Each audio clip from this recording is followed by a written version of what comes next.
Changing role of public sector.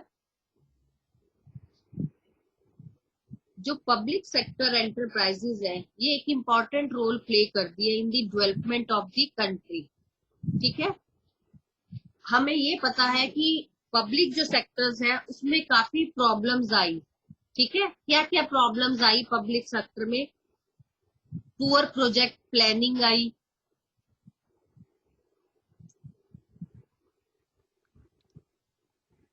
Overhead expenses मतलब expenses ज्यादा हुए, प्लस हम कह सकते हैं ओवर स्टाफिंग रही, अंडर यूटिलाइजेशन ऑफ रिसोर्सेज रहे, इन एफिशिएंसी रही, कहीं ना कहीं पॉलिटिकल इंटरफेरेंस रही। अगर हम इन तीनों को अभी हमने स्टडी किया है, डिपार्टमेंटल, पब्लिक कॉर्पोरेशन और गवर्नमेंट को, तो हमने देखा कहीं ना कहीं इनमें तीनों में जो डीमेरिट्स निकल के आई उसकी वजह से कहीं ना कहीं जो पब्लिक सेक्टर है उसका जो रोल है वो कम होता गया। ठीक है, और इन प्रॉब्लम्स को ओवरटेक करने के लिए, इन प्रॉब्लम से हटने के लिए हमने जो गवर्नमेंट ने सोचा कि क्यों ना इसमें इम्प्रूवमेंट की जाए, और इम्प्रूवमेंट करने के लिए कुछ स्टेप्स उठाए गए। ठीक है ना, वो स्टेप्स हम इसमें एक तरह से पढ़ सकते हैं कि ऐसा क्या क्या स्टेप्स उठाए गए। जैसे मैंने बोला है, हमें पता भी है जो जितनी भी जो पब्लिक कंपनीज होती है, मीन गवर्नमेंट कंपनीज होती है, हम मान के चलते हैं वहां इनएफिशिएंसी है, वर्कर्स अपना वर्क नहीं कंप्लीट करते, ओवर स्टाफिंग है। ठीक है, लॉसेस लॉसेस होते रहते हैं, कोई ध्यान नहीं देता, तो काफी चीजें हो रही थी। तो इन सब को देखते हुए कुछ चेंजेस किए गए। वो अगर हम चेंजेस की बात करें तो वो हम पढ़ेंगे इसमें, changing the role of public sector. जब ये धीरे धीरे हमने देखा कि जब परफॉर्मेंस है पब्लिक सेक्टर की वो ठीक नहीं हो रही किसी भी वे में, तो हमने उसको इग्नोर ना करते हुए, उस प्रॉब्लम्स को दूर करते हुए सारा जो चार्ज था वो किसको दे दिया गया? प्राइवेट सेक्टर को दे दिया गया। ठीक है ना, तो इसमें हम सबसे पहले कह सकते हैं जो 1991 में जो पॉलिसी आई, ठीक है, एनपीई, एनईपी मतलब नॉन इकोनॉमिक पॉलिसीज आई, उन पॉलिसीज की वजह से काफी चेंज आया। जो पहले 5 ईयर प्लान्स बनते थे उनमें हर बार बात की जाती थी to solve the problems of poverty, unemployment, balance regional growth, ऐसी ऐसी चीजें होती थी, लेकिन फिर भी कुछ निकल के नहीं आता था। ठीक है, और जो भी पब्लिक सेक्टर होता था उनमें कोई भी अकाउंटेबल नहीं होता था, जो भी लॉसेस होते थे ना, जो इन्वेस्ट करते थे उसमें रिटर्न्स आते थे, तो कहीं ना कहीं जितने भी पब्लिक सेक्टर थे वो लॉस में जा रही थी या सिक इंडस्ट्रीज हुए जा रही थी। तो उसके लिए एक बोर्ड तैयार किया गया, BIFR, board of industrial and financial reconstruction. इसका मतलब क्या है? एक बोर्ड बनाया गया जिसमें जो इंडस्ट्रीज है उनको रिकंस्ट्रक्ट किया जाए, मतलब ठीक किया जाए। जो बीमार थी उनको प्राइवेट सेक्टर, बीमार इन द सेंस जो लॉसेस में जा रही थी, ठीक, अगर उन पे थोड़ा सा ध्यान दो हो सकता है प्रॉफिट्स में आ सकती थी। एक होती थी जो बिल्कुल ही लॉस में जा रही थी, उनको तो या तो शट डाउन कर दिया जाए। एक थी जिनमें थोड़े बहुत चांसेस हैं ठीक होने के, उनको प्राइवेट सेक्टर को दे दिया जाए ताकि वो अपनी मैनेजीरियल एफिशिएंसी से इसको इंप्रूव करे और प्रॉफिटेबिलिटी को बढ़ाए। ये सब कब हो रहा था? 1960s 70s में हो रहा था। तो धीरे धीरे चेंज करने की बारी आई, तो इसमें चेंज किया गया।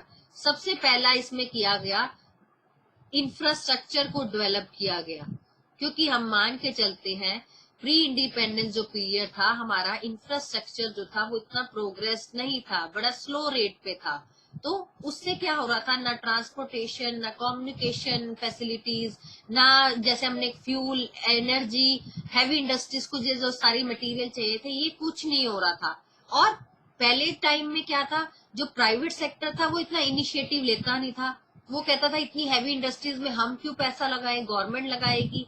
ठीक है, they did not train their employees, उनको एम्प्लॉयज को ट्रेन नहीं करते थे, उनको फाइनेंस नहीं मिलता था, तो बड़े सारे रुकावट आती थी। उनको लगता था फिर हम क्यों करें, तो ये तो गवर्नमेंट का है, गवर्नमेंट करे, गवर्नमेंट ही पैसा लगाए, गवर्नमेंट ही कोऑर्डिनेट करे, वर्क प्लेस देखे। इसीलिए जो भी रेल, रोड, सी, एयर ट्रांसपोर्ट थे, ये सारी रिस्पॉन्सिबिलिटी किसकी थी, गवर्नमेंट की थी। पर धीरे धीरे जब एक्सपेंशन हुआ, ग्रोथ हुई, तो उनको धीरे धीरे लगा ये हैंडल करना थोड़ा सा टफ हो जा रहा है। तो इसको ठीक करने के लिए उन्होंने क्या किया, प्राइवेटाइजेशन कर दिया, प्राइवेट सेक्टर को इंक्लूड करना पड़ा कि प्राइवेट सेक्टर अब इंक्लूड होगा और वो देखेगा कि कैसे किया जाए, ठीक है ना।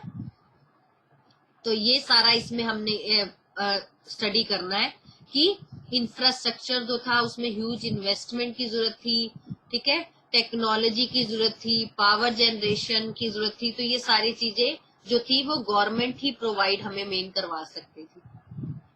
फिर था जितने भी ये प्राइवेट सेक्टर्स थे ये अपनी फंक्शनिंग प्रॉपर नहीं कर रहे थे, तो धीरे धीरे इनको बीच में इंक्लूड किया जाया गया।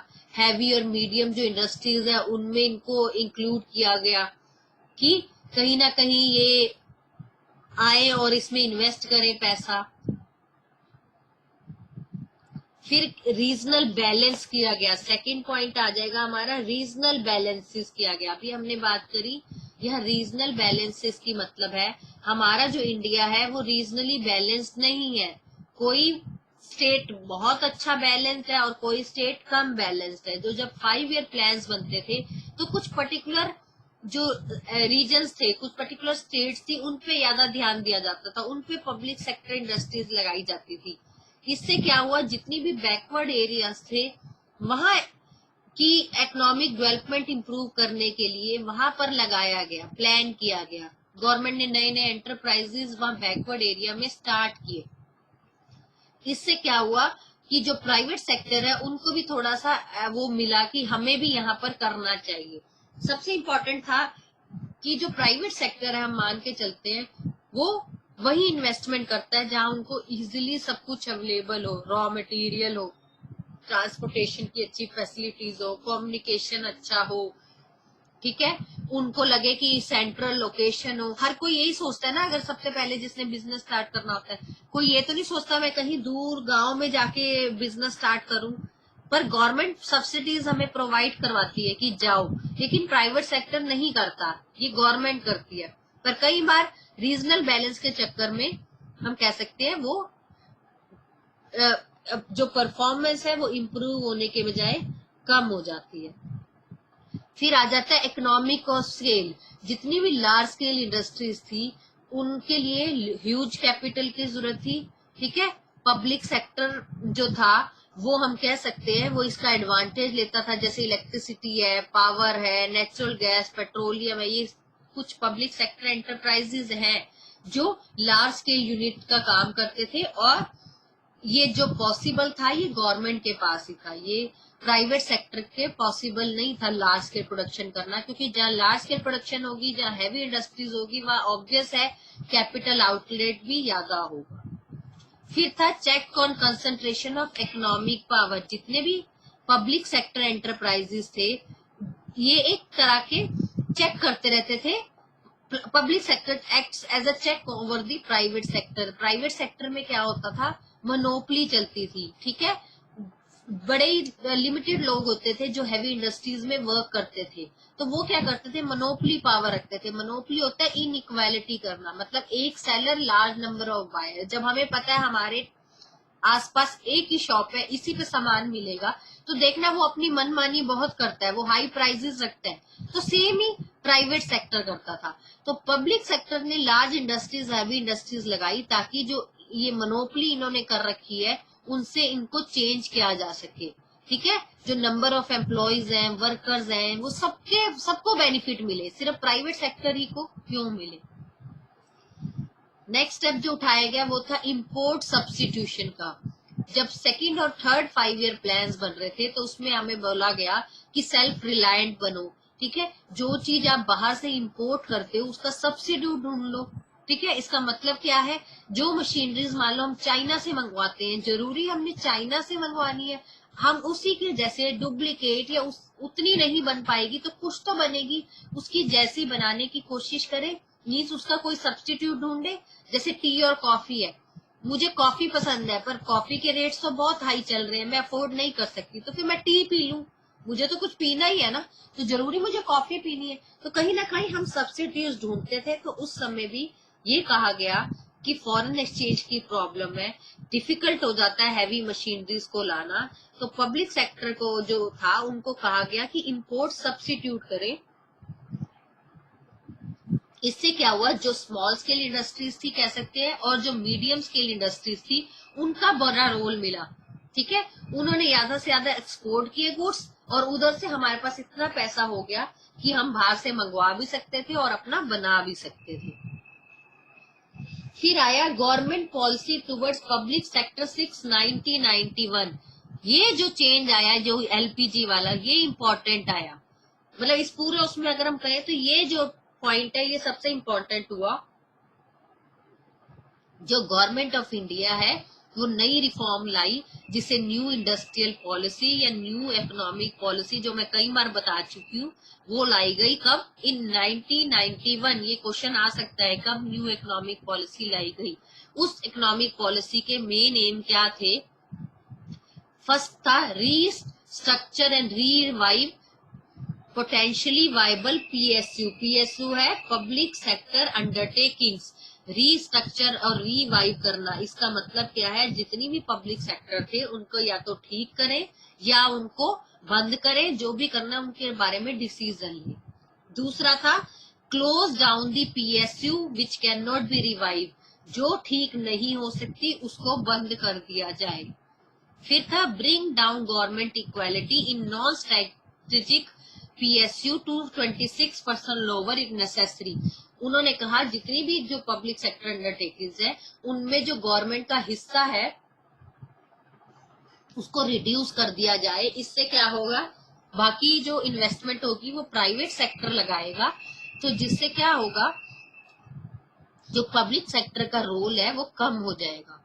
नेक्स्ट आ जाएगा fully protect the interest of workers. तो वर्कर्स को प्रोटेक्ट करने के लिए भी ये करा गया, क्योंकि सैलरीज जो थी वो मिल नहीं रही थी, फर्म जो थी वो लॉसेस में जा रही थी, एम्प्लॉयज को वो काम नहीं मिल रहा था। तो कहीं ना कहीं ये सब करने से इन सारी चीजों में जो भी इकोनॉमिक पॉलिसी चाहता था, जो रिफॉर्म चाहता था, वो चेंजेस होंगे। ठीक है, हमने पहले बात की थी 3 चेंजेस हुए थे, एलपीजी, लिबराइजेशन, प्राइवेटाइजेशन, ग्लोबलाइजेशन। तो ये सारी चीजें जो हो रही है वो प्राइवेटाइजेशन के लिए हो रही है। तो फर्स्ट पॉइंट इसमें आ गया, इतना क्लियर है पहले? हाँ जी, 4 पॉइंट से पहले 3 पॉइंट्स तक क्लियर है? Any doubt?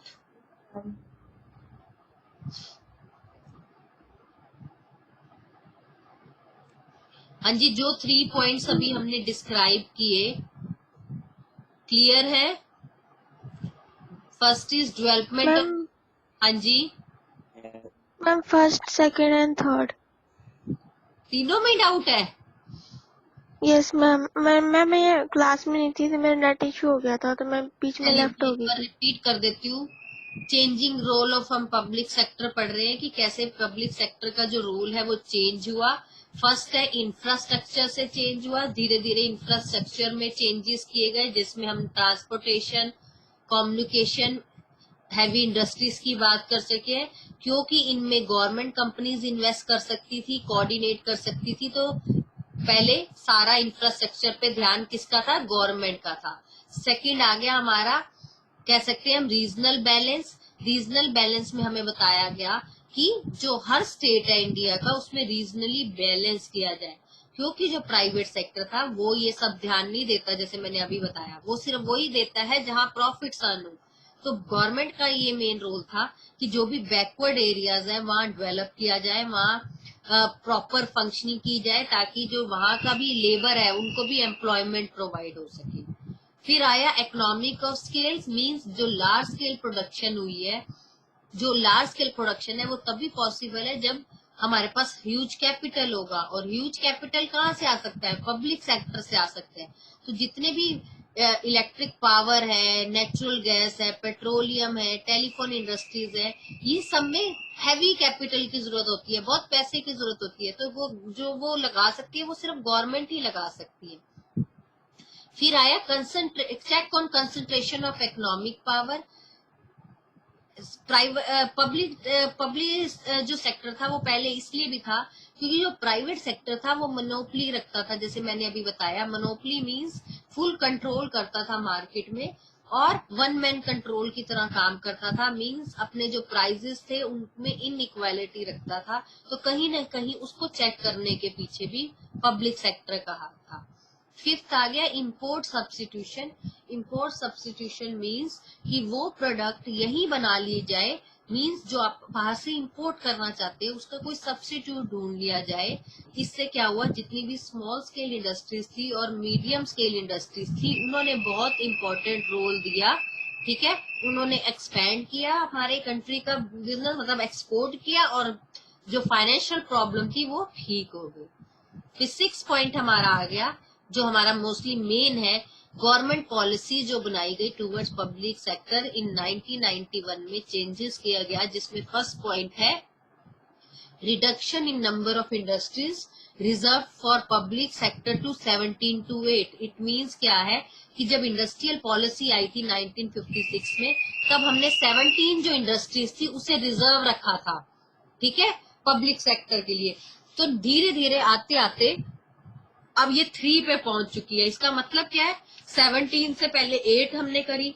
इट मींस कि जो भी पब्लिक सेक्टर थे वो इंपॉर्टेंट रोल प्ले कर रहे थे, लेकिन उतना रोल प्ले नहीं कर पा रहे थे जितना प्राइवेट कर रहे थे। जो प्राइवेट था वो इनकम इंक्रीज कर रहा था, नेशनल इनकम इंक्रीज कर रहा था कंट्री में, तो कहीं ना कहीं उनको लगा कि जितनी भी पब्लिक सेक्टर एंटरप्राइजेस है उनको प्राइवेटाइजेशन कर देना चाहिए।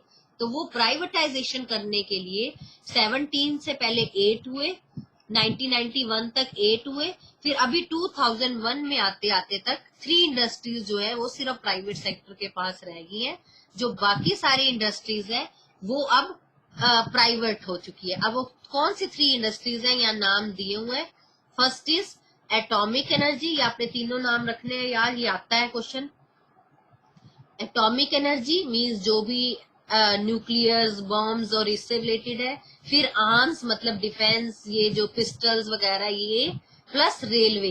रेलवे ट्रांसपोर्ट भी अब धीरे धीरे मुझे लगता है प्राइवेटाइजेशन हो जाएगा, जब इन्होंने बाकी कर दिया है तो रेलवे भी हो जाएगा, पर अभी फिलहाल ये गवर्नमेंट के पास है। तो ये 3 सेक्टर्स है जो अभी भी प्राइवेटाइजेशन है, बाकी सारे जो है इट मींस क्या है कि आफ्टर 2001 जो प्राइवेट सेक्टर है उसने सारे एरियाज कवर कर लिए, एक्सेप्ट ये 3 रह गए।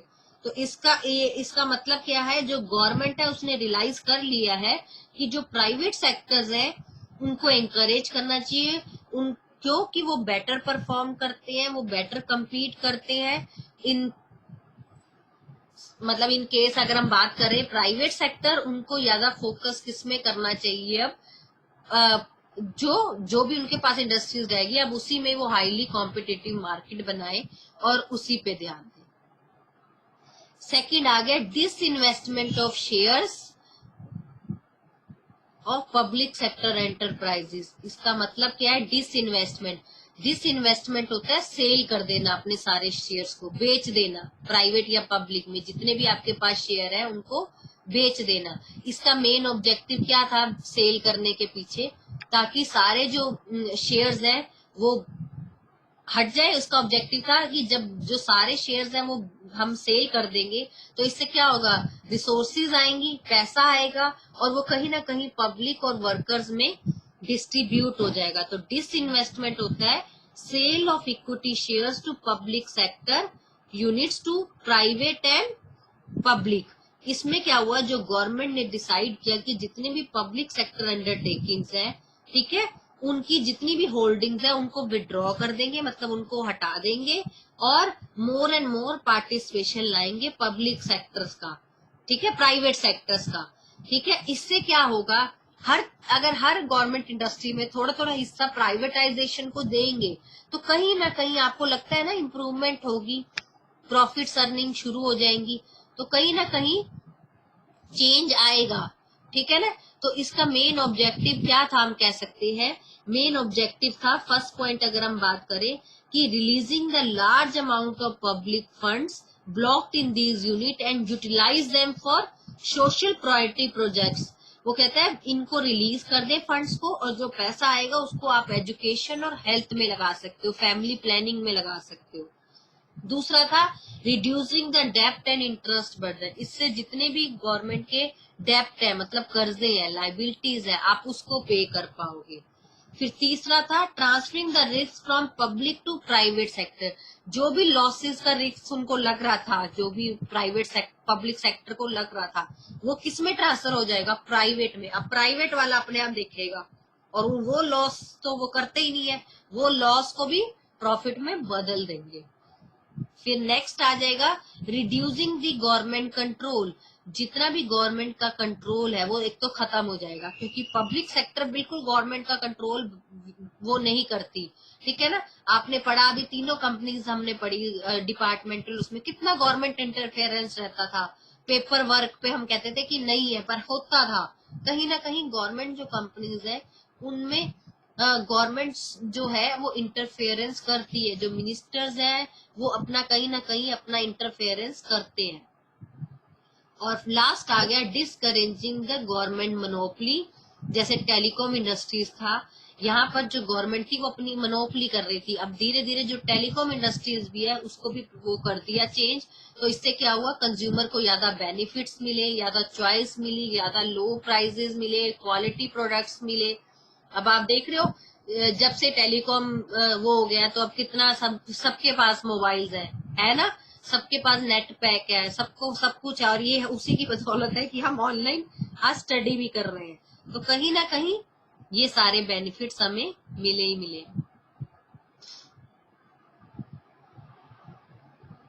थर्ड आ जाएगा policy regarding sick units of same and date of private sector. It means क्या है, अभी हम यही सारे पॉइंट्स पढ़ के आए।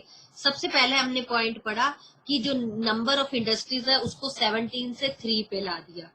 दूसरा इन्होंने क्या काम किया, जितने शेयर्स थे उनको सेल कर दिए, ताकि जो भी पैसा आएगा वो एजुकेशन वगैरह में लग जाएगा, और वो पैसा और भी जगह यूज होगा, किसमें, एक तो डेप्ट और इंटरेस्ट पेमेंट में हो जाएगा, पब्लिक के लिए फंड्स इकट्ठा हो जाएगा, प्लस गवर्नमेंट का कंट्रोल कम हो जाएगा, मोनोपली कम हो जाएगी। अब आ गया policy regarding sick unit to be same as for private sector. जितनी भी लॉस मेकिंग कंपनीज थी उनको क्या किया, BIFR अभी हमने बात की थी, board of industrial and financial reconstruction जो थी, जितनी भी सिक यूनिट्स थी, सिक यूनिट्स होती है वो इंडस्ट्रीज जो ना प्रॉफिट दे रही है ना लॉस दे रही है, और आने वाले टाइम में वो लॉस ही देंगी, ठीक है, या तो उनको रिकंस्ट्रक्ट कर दिया जाए या उसको क्लोज डाउन कर दिया जाए। तो BIFR ने डिसाइड किया कि जितनी भी सिक यूनिट्स है उनको रिवाइव या रिहेबिलिटेट किया जाए, ताकि इनको जो बिल्कुल ही नहीं है उनको तो बंद कर दिया जाए, जिनका थोड़ा बहुत भी स्कोप है तो उसको कन्वर्ट कर दिया जाए, प्राइवेट सेक्टर को दे दिया जाए, ताकि उनसे जो है हेल्दी यूनिट्स, मतलब हमें हेल्दी प्रॉफिट्स मिल सके, कुछ कुछ मिल तो सके। और इससे क्या हुआ, कई वर्कर्स ने जब ये हुआ था तो गवर्नमेंट के वर्कर्स ने ये अपोज किया था, क्योंकि वर्कर्स को लग रहा था हमें अपनी सैलरी किसी तरह गवर्नमेंट आज नहीं तो कल दे देगी, उनको काफी एक तरह का प्रॉब्लम आई थी। तो उसके लिए गवर्नमेंट ने नेशनल रिन्यूअल फंड भी निकाला था, ताकि जो वर्कर्स है उनको कंपनसेशन मिल सके, जिनकी जिनकी जॉब गई है, और उनको रिटायरमेंट बेनिफिट्स मिल सके। और कई जगह तो गवर्नमेंट ने उनको कह सकते हैं प्राइवेटाइजेशन के हवाले भी किया था, कि यहाँ नहीं तो उनको वहां कहीं ना कहीं जॉब मिल सके। तो कहीं ना कहीं गवर्नमेंट ने ये स्टेप्स उठाने पड़े थे, हम हार्श स्टेप कहेंगे, क्यों, क्योंकि अच्छा नहीं था सबके लिए, काफी लोगों को इससे नुकसान हुआ था, पर सेफ्टी ऑफ दी वर्कर्स के लिए कि कुछ है ही नहीं, जब क्लोज तो करना ही पड़ेगा, गवर्नमेंट को अपना देखना था कि पूरे मतलब नेशन वाइड लॉस हो रहा है उससे, तो कहीं ना कहीं उनको इनको बंद करना पड़ा, और वर्कर्स के लिए इन्होंने एक नेशनल रिन्यूअल फंड निकाल दिया, जिसमें इनको रिटायरमेंट का बेनिफिट्स मिलेगा। क्लियर। फोर्थ पॉइंट आ जाएगा, यस मैम। फोर्थ पॉइंट आ जाएगा मेमोरेंडम ऑफ अंडरस्टैंडिंग MOU, जो मेमोरेंडम ऑफ अंडरस्टैंडिंग था, यहाँ ये पब्लिक सेक्टर जो था, जो फ्रीडम से काम करता था, अपनी ऑटोनॉमी से काम करता था, ठीक है, उनके पास टारगेट्स होते थे, वो टारगेट्स को वो अचीव करता था, ठीक है, चाहे वो बाद में अकाउंटेबल हो या ना हो।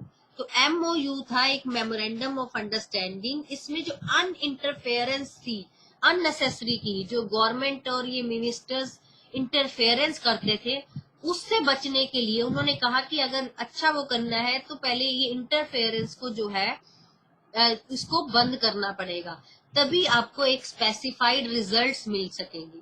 तो जितनी भी पब्लिक सेक्टर यूनिट्स थे उनको एक टारगेट्स दिया गया, उनको बोला गया इन टारगेट्स में आपने अचीव करना है, पर ये कहा गया कि जो एडमिनिस्ट्रेटिव मिनिस्ट्रीज है उनमें एक रिलेशनशिप मेंटेन करना पड़ेगा कि वो एक मतलब एक सीमित तक कह सकते हैं हम दखल दें। अगर वो बार बार दखल देंगे तो वो कंप्लीट नहीं हो पाएगा, और अगर स्पेसिफिक रिजल्ट्स चाहिए, अगर आपको लगता है कि अगर आगे आने वाले टाइम में बेनिफिट्स चाहिए तो उसको हमें बंद करना पड़ेगा। तो ये हमारा था इसमें टॉपिक, ठीक है। इसमें जो मेन आता है, अभी हमने वैसे तो सारा ही किया है, लेकिन जो चेंजिंग रोल वाला टॉपिक है जिसमें हमने ये 4 पॉइंट्स बीच में किए हैं, ये थोड़ा सा मोस्ट इम्पोर्टेंट है, ठीक है ना। मैं एक बार ये 4 पॉइंट्स फिर से रिपीट कर देती हूँ। Changing the role of the, इसमें फर्स्ट पॉइंट है reduction in number of industries. इस लाइन में मेनली ये बताया गया है कि जो 1956 में 17 इंडस्ट्रीज थी पब्लिक सेक्टर के पास, वो आते आते 8 पे पहुंच गई, और इन 1991 में फिर इंडस्ट्रियल पॉलिसी चेंज की गई, वो 8 पे तब पहुंची। सच 56 टाइम तो 17 थी, जब 1991 आया तो वो 8 हो गई, और धीरे धीरे 2001 तक आते आते वो 3 पे पहुंच गई, जिसमें 3 में नेम्स याद रखने हैं, एटॉमिक एनर्जी, आर्म्स या डिफेंस, प्लस रेल ट्रांसपोर्ट। दूसरा आया डिस इन्वेस्टमेंट ऑफ शेयर्स, जितने भी शेयर्स थे उनको पब्लिक सेक्टर के सेल कर दो, फिर जो भी वहां से इनकम फंड्स अरेंज होंगे उनको यूज किया जाएगा for the welfare of people. और इनका मेन ऑब्जेक्टिव क्या था, ये जरूर आ जाता है, मेन ऑब्जेक्टिव क्या था प्राइवेटाइजेशन का, पहला था कि जो पब्लिक के फंड्स हैं जो ब्लॉक हुए पड़े हैं उनको हम यूटिलाइज कर सके, जितने भी डेप्ट्स हैं और इंटरेस्ट का बर्डन है उसको पे कर सके, फिर जितना भी लॉसेस का इनको खतरा था वो पब्लिक से प्राइवेट के ऊपर आ जाए, फिर गवर्नमेंट का जो कंट्रोल था उसको कम कर दिया जाए, प्लस और जो गवर्नमेंट की मोनोपोली बनी हुई थी टेलीकॉम इंडस्ट्रीज या कई इंडस्ट्रीज पे, उनको भी फिनिश कर दिया जाए। फिर आ गया policy regarding the sick units, जितनी भी सिक मतलब बीमार यूनिट्स थी, जितनी भी बीमार इंडस्ट्रीज थी, यहाँ सिक यूनिट्स बार बार नाम ले रहे हैं, बीमार इंडस्ट्रीज मतलब जो लॉसेस ना दे रही थी ना प्रॉफिट दे रही थी, उनको रिहेबिलिटेट किया जाए, रिवाइव किया जाए, उनको कन्वर्ट किया जाए। तो गवर्नमेंट ने प्राइवेटाइजेशन को इंडस्ट्रीज को दे दिया ताकि इनसे प्रॉफिट्स अर्न हो सके। और लास्ट आ गया मेमोरेंडम ऑफ अंडरस्टैंडिंग, इसमें क्या था, जो ग्रेटर ऑटोनॉमी की बात की गई कि जो अननेसेसरी इंटरफेरेंस है मिनिस्टर्स की उनको रिड्यूस किया जाए और इनको प्रॉपर फ्रीडम दी जाए ताकि जो स्पेसिफिक रिजल्ट्स हैं वो बाहर निकल के आ पाए। क्लियर है? अब आप इससे अपने नोट्स तैयार कर लेंगे। Yes ma'am. किसी को लगता है नोट्स नहीं प्रिपेयर हो सकते तो फिर मुझे बता देना, मैं डिक्टेट करवा दूंगी, ठीक है, अगर लगेगा तो। इस चैप्टर में हमारे बस 2 टॉपिक्स रह गए, ग्लोबल प्लस ज्वाइंट वेंचर। ये वेरी वेरी इंपॉर्टेंट चैप्टर है, कहने को बिल्कुल छोटा सा चैप्टर है क्योंकि लिमिटेड से टॉपिक्स है इसमें। पहले 3 डिपार्टमेंटल, पब्लिक और गवर्नमेंट, फिर आज जो ये हमने टॉपिक किया कि कैसे चेंज हुआ, प्लस इसमें छोटे छोटे 2 टॉपिक हैं, ग्लोबल और ज्वाइंट वेंचर, प्लस एक इसमें टॉपिक था पब्लिक प्राइवेट एंटरप्राइजेस का, वो हमें कट कर दिया गया, एंड में होगा एनसीईआरटी में, छोटा सा टॉपिक था वो काट दिया गया, तो उसको तो अब हमने करना नहीं। जो ग्लोबल और ज्वाइंट वेंचर है वो वेरी वेरी इजी है, ठीक है, वो आपको टिप्स पे वैसे ही हो जाएंगे। थोड़ा सा जो तीनों आपने पिछले किए हैं उनको थोड़ा सा अच्छी तरह रिवाइज कर लेना, ठीक है। क्योंकि उनमें थोड़ा सा है, थोड़ी कंफ्यूजिंग होती है, पर अगर आपने ढंग से लर्न किया होगा तो आपको कुछ ना कुछ सिमिलैरिटी उसमें मिलेगी, कि जो पॉइंट्स उसमें है और उसमें है वो काफी सिमिलर सिमिलर भी है। ठीक है, लर्निंग पॉइंट ऑफ व्यू से आप इजीली लर्न कर लोगे। और कल मुझे याद दिलाना, इन तीनों में हम डिफरेंस करेंगे। ठीक है, पब्लिक, डिपार्टमेंटल और गवर्नमेंट में। अभी तक हमने इनका डिफरेंस शायद किया नहीं, वैसे रिवाइज किया था आई थिंक। कल हम इनमें डिफरेंस लिखवा दूंगी आपको। ठीक है, तीनों में अपनी अपनी नोटबुक्स प्रिपेयर करके रखना, ला के रखना।